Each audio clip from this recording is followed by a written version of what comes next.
What's up? It's Jen. Welcome back to my channel.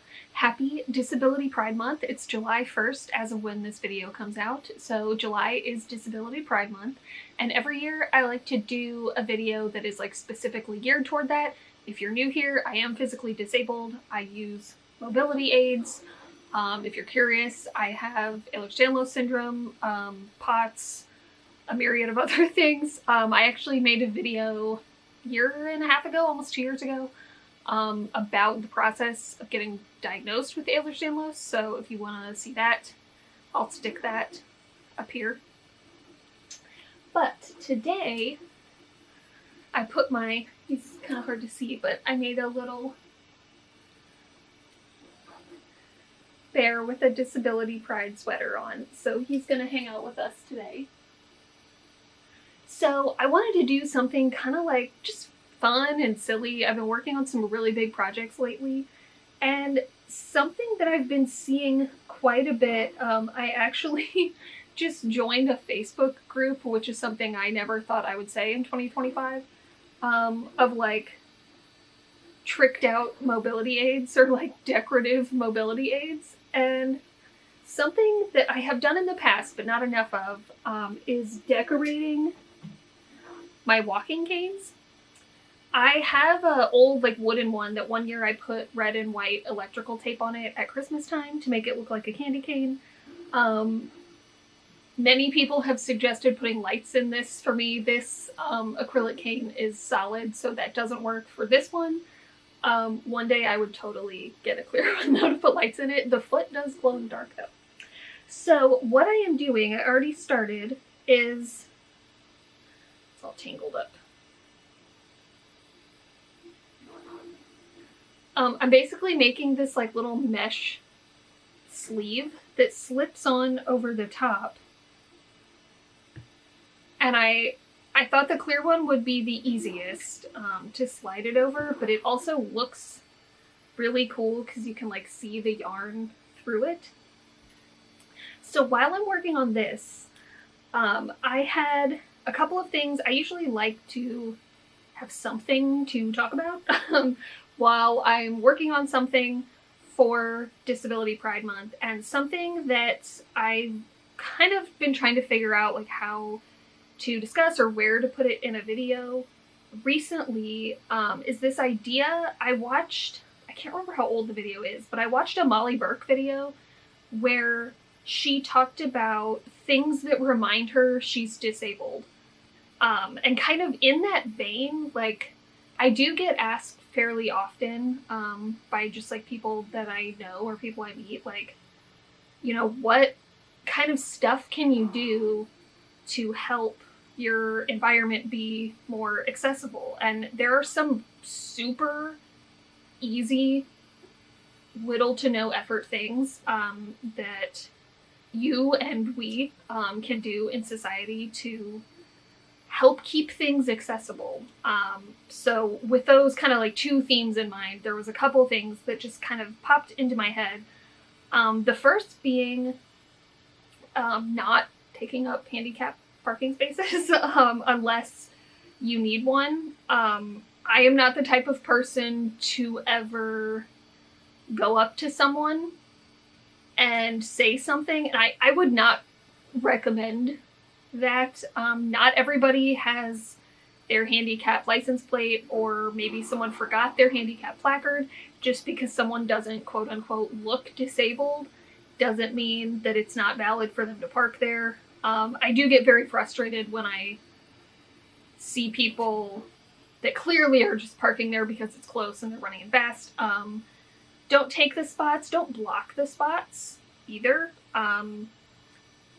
If you are a service worker of any kind, when you are rolling up to a parking lot to make deliveries or do repairs on something, please try to be aware of how you're blocking the spaces. That's kind of unfortunate. Something that I see a lot online from disabled influencers from other parts of the world. I have never seen this in the US. I don't know if we have them, but in bathrooms, there might be like a thing you can, like I think it's usually red, like a red cord you can pull if you need assistance. And I've seen a few people talk about how a lot of times they'll go into the bathroom and someone has like tied up the cord to get it out of the way, which like it's a little cord. I don't really know why it's in the way, but if you see that tied up, maybe pull it down or just don't tie it up. If people need that, they need to be able to reach it. Something else that I have become more aware of, and I'm just generally trying to be more aware of, and whether you're disabled or not, like all of this is good to be aware of and like acknowledge, because everyone in the disabled community is disabled to a different degree, and so we all need to help each other as well. I have realized that a lot of public spaces, at least that I have experienced, that are technically accessible, are accessible for power wheelchairs. I've noticed a lot of ramps that take you from the parking lot to the sidewalk will often be very far away from the handicap spaces, because handicap spaces, I think, are usually close to ramps. And if you have like a shopping center or something where a bunch of buildings are closest together, sometimes if you want to go into this building, the ramp to get onto the sidewalk is way over here.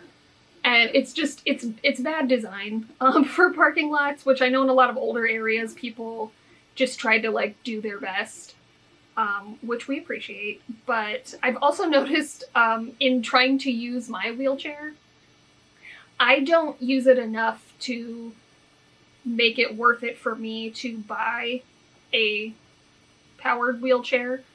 So I just have a manual one, and ideally I would be able to just take it out on my own and use it when I need it. I am working on weightlifting and trying to build muscle to be able to wheel myself around for long periods of time, or uphill. So I'm still working on that, but I have noticed that a lot of wheelchair ramps are incredibly steep if you are trying to use a manual chair and you don't have help. So that's something that, I don't know, I feel like maybe we should be looking into that a little bit more, and just something to be aware of. I don't know what's up with that. But yeah, I think just people when designing public spaces in the past have been doing the best they can, but I think we need to focus a little bit more on accessibility for many people. Making spaces that are accessible for people who are deaf, people who are blind, like not just physical disabilities, people with intellectual disabilities, people who are neurodivergent. Like,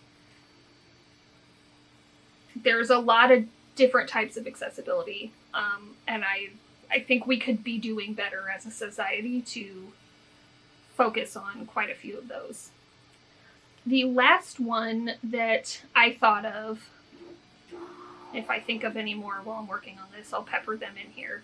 Again, this kind of, I'm saying this for anyone who maybe works in a public space in a building, but otherwise there's nothing as regular citizens that we can really do.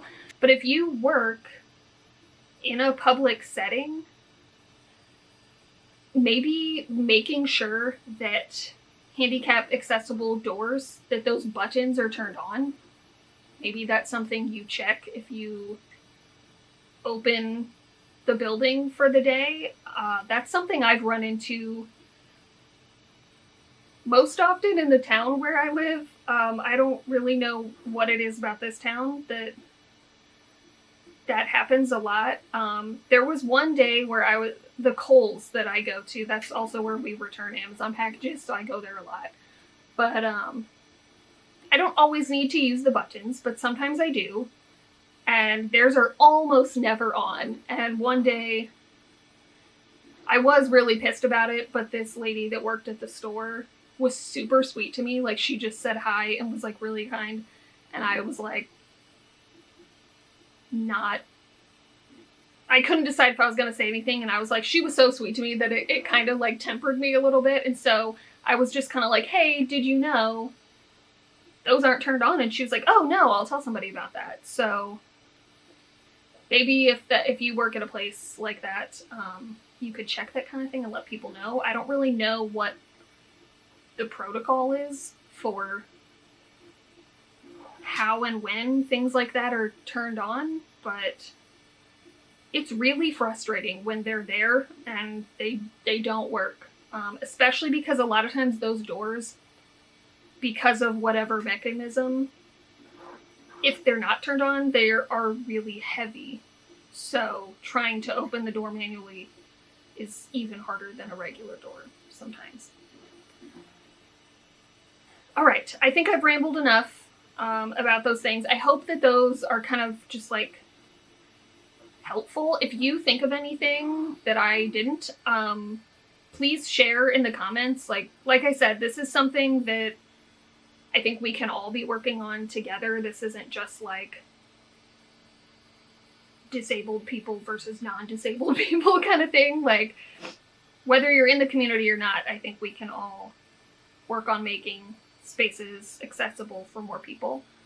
So please share if you have any thoughts. I'm gonna keep working on this and I will come back and check in with you when it's finished. And I'm back. That honestly maybe took like half an hour to finish. I think it looks really fun. Like I said, you can see the yarn like through the clear. I picked this one because I knew it would be really easy to like slide on and off. And honestly, when it scrunches together like this, it kind of like triggers me. If you remember in the early 2000s, those popcorn tops, I hated them then. I think they tried to have a brief resurgence a few years ago. I hated them now. But yeah, they scrunched up and looked like popcorn like that. But yeah, I think this is like really just like silly and fun. And I thought this yarn would be, I guess it's still yarn, would be perfect. This is actually, I bought a bunch of like crochet thread for a project that didn't work, like it didn't work for that. And I bought it from Hobie, so it was like, it would have cost too much to return it. So I actually triple stranded it and made it into a cake and have been making things with that. So this is like triple stranded crochet thread. It just seems like it would be easier to clean than acrylic. I haven't woven in the end yet, don't look at that. But I don't know, I just thought it would be fun for when I feel like dressing up my cane a little bit. I have, if you haven't seen any of my styling my walking cane videos, I have a handful of them. I always tell people it's like shoes. I just pick which one matches my outfit. I just keep them all in the car and just grab whichever one goes with my outfit that day. So this one I thought would just be a little fun way to kind of add crochet to my mobility aids and just have a fun little purple moment. So I hope you enjoyed checking out this project with me. Again, I hope that some of the tips I gave for how we can all help keep spaces a little bit more accessible for everybody helpful. If you like this video and you want to see more from me, feel free to subscribe. I post videos 2 to 3 times a month. Thanks so much for watching this one. See you next time.